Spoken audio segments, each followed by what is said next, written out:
Elle était Anxunama, la concubine du pharaon d'Égypte. Son corps sensuel fascinait d'innombrables hommes, mais le pharaon ne permettait à personne de la toucher. Il avait même fait peindre des motifs spéciaux sur tout son corps. Cependant, personne n'aurait imaginé que le grand prêtre Imhotep aurait une liaison secrète avec Anxunama dans une chambre cachée. Par inadvertance, il effaça les motifs peints sur le corps d'Anxunama. C'est à ce moment-là que le pharaon revint soudainement au palais. Imhotep se cacha précipitamment, mais en voyant les peintures corporelles d'Anxunama, le pharaon comprit tout. À cet instant critique, Imhotep apparut brusquement. Alors que le pharaon se retournait, Anxunama le poignarda avec une dague. Ensuite, ils tuèrent ensemble le pharaon. Alertés par le bruit, les gardes arrivèrent peu après et arrêtèrent immédiatement Imhotep.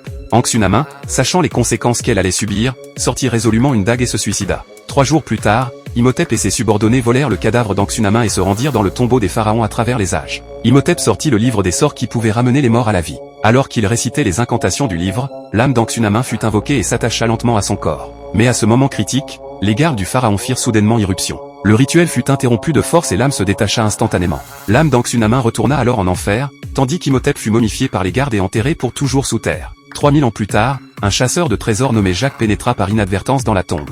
Alors qu'il regardait autour de lui, il vit derrière lui une statue d'Anubis. Soudain, le sable jaune à côté de Jacques se mit à tourbillonner sauvagement, se jetant sans cesse sur lui. Jacques s'enfuit en toute hâte, mais il ne remarqua pas qu'un visage humain émergeait progressivement du sable qu'il avait quitté. C'était Imhotep, le grand prêtre enterré il y a 3000 ans. Cependant, tout ce qui se passait était observé par un groupe au sommet du désert. Ils étaient les descendants des gardes du pharaon, protégeant cet endroit de génération en génération pour éviter qu'Imhotep ne soit libéré. Les gardes n'ont pris aucune mesure contre Conel, pensant que personne ne pouvait s'échapper du désert. En raison de problèmes de droit d'auteur, nous nous arrêterons là pour ce film. Ce long métrage, sorti en 1999, s'intitule La Momie. Les amis intéressés peuvent aller voir le film original. Merci à tous d'avoir regardé, à la prochaine fois.